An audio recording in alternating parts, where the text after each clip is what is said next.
નમસ્કાર દર્શક મિત્રો, SS ન્યૂઝ ચેનલમાં આપનું હાર્દિક સ્વાગત છે। હું છું દ્રષ્ટિ નાયક અને આપ જોઈ રહ્યા છો આજના સમાચાર।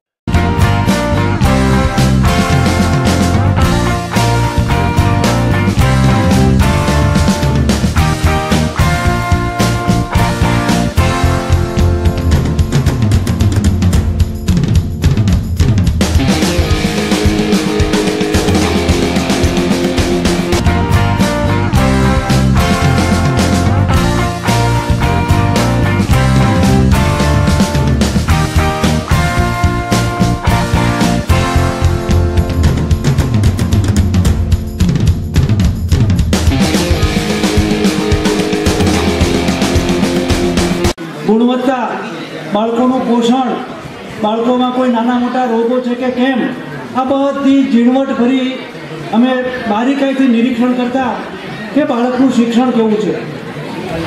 7મા 8મા ધોરણનું બાળક ગણિત વિજ્ઞાન કે ભાષામાં તો નબળું હોય પણ ઘણી જગ્યાએ અમે જોયું છે કે જાણે મા બાપ તરફથી સમાજ તરફથી અને તંત્ર તરફથી સદંતર રીતે બાળક જ્યારે ઉપેક્ષિત હોય એવું અમને લાગતું। ઘણી વખત તો આ બાળકને જોઈ અને અમારી પણ આંખ ભીની થઈ જતી કે આ બાળકનો મા બાપનો પ્રેમ પામવાનો, શિક્ષકોનો પ્રેમ પામવાનો, સમાજનો પ્રેમ પામવાનો જે અધિકાર છે એ અધિકાર આ બાળકોને નથી મળતો। ક્યાંક એવી મિસિંગ લિંક છે કે જેથી આ બાળક ભણતું નથી અને આના કારણ માટે અમે શિક્ષકો પાસેથી જાણ્યું કે ભાઈ શું મુશ્કેલી શું છે। ઘણા બધા શિક્ષકોએ એવું કીધું કે અમે તો ઘણો બધો પ્રયત્ન કરીએ છીએ પણ બાળક સ્કૂલમાં આવતું નથી, મા બાપ ધ્યાન આપતા નથી। આ બધી પરિસ્થિતિના ભાગરૂપ આજે આપણે અહીંયા ભેગા થયા છીએ। 10 મિનિટ કાઢશો સવારે અથવા સાંજે અને એટલું પૂછશો કે દીકરા તને આજે સ્કૂલમાં શું ભણેલું, તને કંઈ તકલીફ તો નથી ને, મધ્યાહન ભોજનની અંદર તને ખાવાનું તો વ્યવસ્થિત મળે છે કે કેમ, તારા શિક્ષકે તને શું લેસન આપ્યું, તું મને જરાક દેખાડતો ખરો, દેખાડતો ખરી। દીકરા દીકરીને આટલું પૂછશો તો પણ એને ભણવાનો થોડો ઉત્સાહ વધશે। અને મેં દરેક વાલી મિત્રોને હાથ જોડીને નમ્ર વિનંતી કરું છું, આટલું તમારા સંતાનોને પૂછો। અને એક ચીમતી ભરી વાત પણ કહું છું કે જે આજે તમારા સંતાનો માટે 10 મિનિટ કે 15 મિનિટ જો તમે નથી કાઢ્યા તો જ્યારે તમે વૃદ્ધ થશો અને જ્યારે તમારે સંતાનોની જરૂર પડશે ત્યારે એ સંતાનો તમને ઠોકર મારીને કાઢી મૂકશે। એટલે સંતાનો માટે આજે સમય તમે રોકશો, આજે સંતાનો માટે સમય કાઢશો તો એ સંતાનો મોટા થઈ અને જ્યારે તમે વૃદ્ધ બનશો ત્યારે તમારા માટે સમય કાઢશે।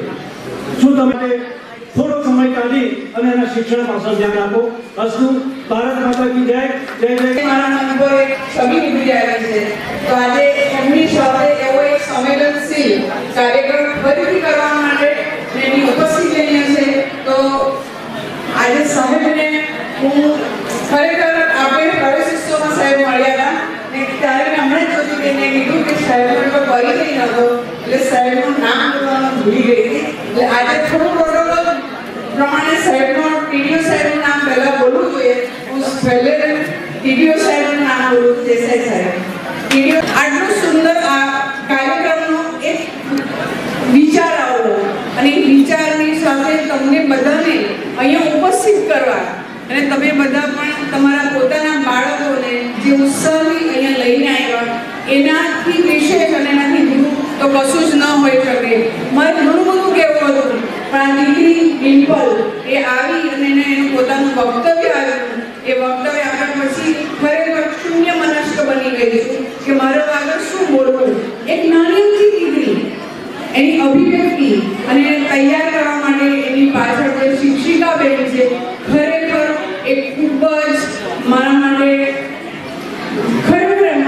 શબ્દ નથી એ શિક્ષિકા બેન માટે કે એમણે ખરેખર આવી દીકરીને આટલી સરસ રીતે તૈયાર કરી ત્યારે એની પોતાની ફરજ બજાવે છે। પણ વાલી તરીકે શું આપણે આપણું કર્તવ્ય નિભાવીએ છીએ। બાળક જ્યારે સ્કૂલેથી ઘરે આવે છે એટલે બેગ ફેંકી દે છે અને બીજે દિવસે સવારે એને ઉચકીને જાય છે એવું લગભગ બનતું હોય છે। પણ તમે કદાચ પિતાને સમય ન મળતો હોય પણ એવી ઘણી માતાઓ હશે કે જે કામ માટે નહીં જતી હોય બહાર। હું સમજુ છું કે સમય પ્રમાણે આપ હવે માતાઓ પણ બધી કામ માટે બહાર જતી હશે પણ સમય લેજો કે આજે મારું બાળક સ્કૂલમાં શું કરીને આવ્યું અને એણે આજે શું કરવાનું છે. ફક્ત તમે એટલું જ ધ્યાન રાખશો તો તમારું બાળક પણ જાગૃત થઈ જશે. જાગૃત કરવા માટે ભેગા કર્યા છે. વિદ્યાર્થીઓને તો આપણે પ્રોત્સાહન આપવા માટે જુદા જુદા પ્રોગ્રામો કરીએ જ છે, પણ વાલીઓને આપણે જે જાગૃત કરવા માટેનો જે આ કાર્યક્રમ છે એ ખૂબ જ સરાહનીય છે અને પ્રશંસનીય પણ છે. આજે આપણે સૌ વાલી મીટિંગ નિમિત્તે ભેગા થયા છે ત્યારે આપણા સમાજમાં જે દીકરો અને દીકરી વચ્ચે જે ભેદભાવ થઈ રહ્યા છે, દીકરા માટે દીકરીને જન્મતા પહેલા જ ગર્ભમાં મારી નાખવામાં આવે છે, તેવી દીકરીની વ્યથા અને દીકરીનું આપણા જીવનમાં શું મહત્વ છે તેના વિશે હું થોડું બોલવા માંગુ છું. હે માં, પ્રાચીન સમયમાં બેટીને શુભ ગણવામાં આવતી હતી, પણ આજે તે જ બેટીને અશુભ ગણવામાં આવે છે. હે માં, તું આ દુનિયામાં આવતા પહેલા જ મને દુનિયાથી દૂર કરવા માંગે છે. જે જન્મ મને મળવાનો હતો તે 84 લાખ અવતાર ભટક્યા પછી મને આ મોકો મળવાનો હતો, પણ તે તો એક પળમાં જ તેને છીનવી લીધો. માં, મને આવીને દુનિયાને જોવી હતી, દુનિયાને જાણવી હતી, પણ તે તો મારી બધી જ આશા તોડી નાખી. શું ભાઈ બધું હોય છે? શું દીકરી તુલસીનો ક્યારો નથી હોતી? માં, યાદ રાખજે, દીકરી વગરનું ઘર આત્મા વગરના શરીર જેવું છે. માં, તને મારવા માટે જે તું દવા લેવા ઈચ્છે છે તે મારા નાનકડા શરીરને ખૂબ જ કષ્ટ પહોંચાડશે. સ્નેહમય માં, એનાથી મને ખૂબ જ પીડા થશે. તું જોઈ પણ નહીં શકશે કે આ તારા ગર્ભની અંદર કેટલી ક્રૂરતાથી મને મારી નાખશે. ડોક્ટરની હથેળી કેટલી ક્રૂરતાથી મારી નાજુક ખોપરીને ટુકડે ટુકડા કરી નાખશે. એની કાતર મારા નાજુક હાથ પગને કાપી નાખશે. માં, તું આ દ્રશ્યને નિહાળતે તો આવું કરવાનું ક્યારે પણ વિચાર ન કરત. માં, ક્યારે પણ વિચાર ન કરત.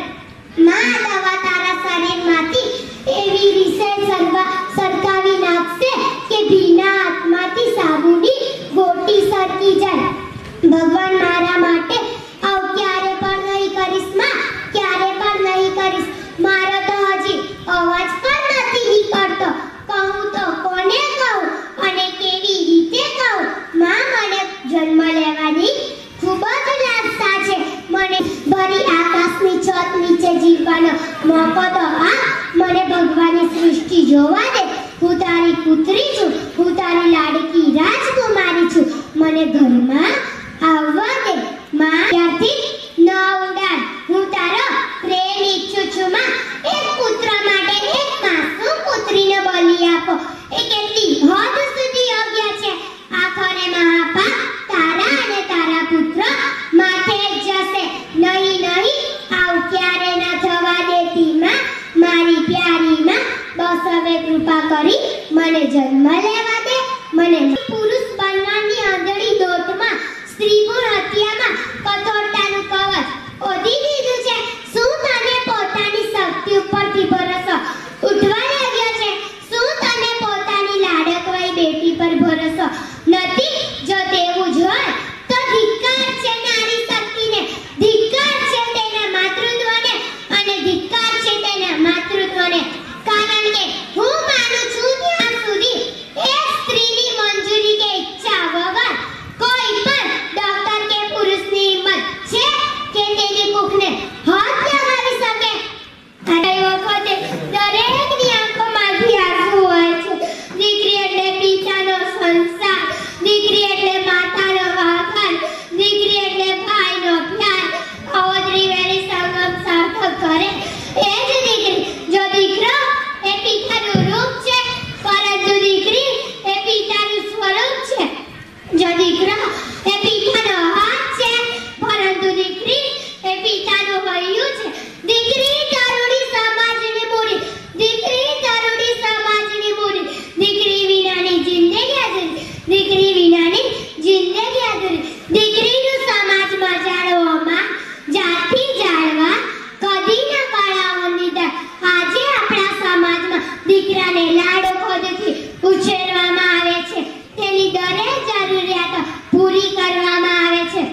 શકે છે.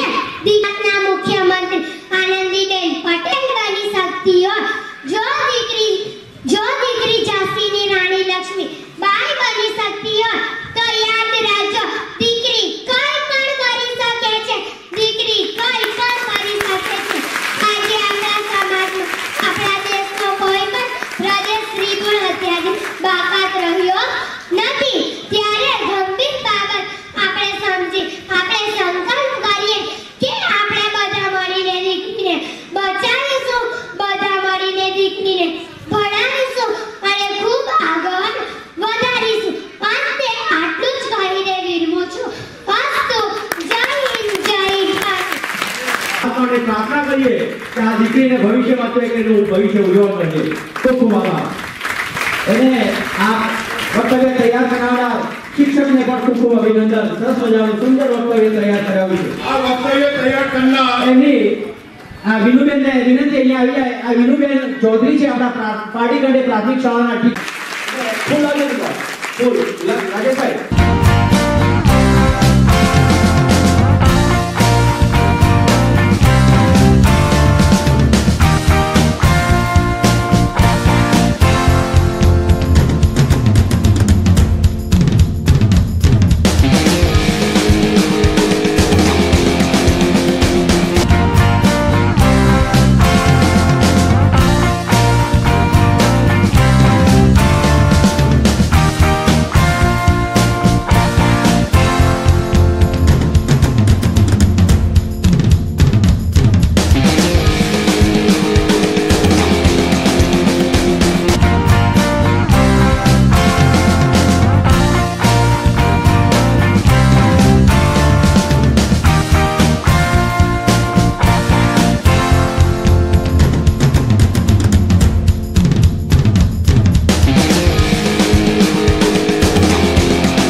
નવા સમાચાર સાથે આપ સમક્ષ ફરીથી હાજર થઈશું. ત્યાં સુધી રજા આપશો. નમસ્કાર.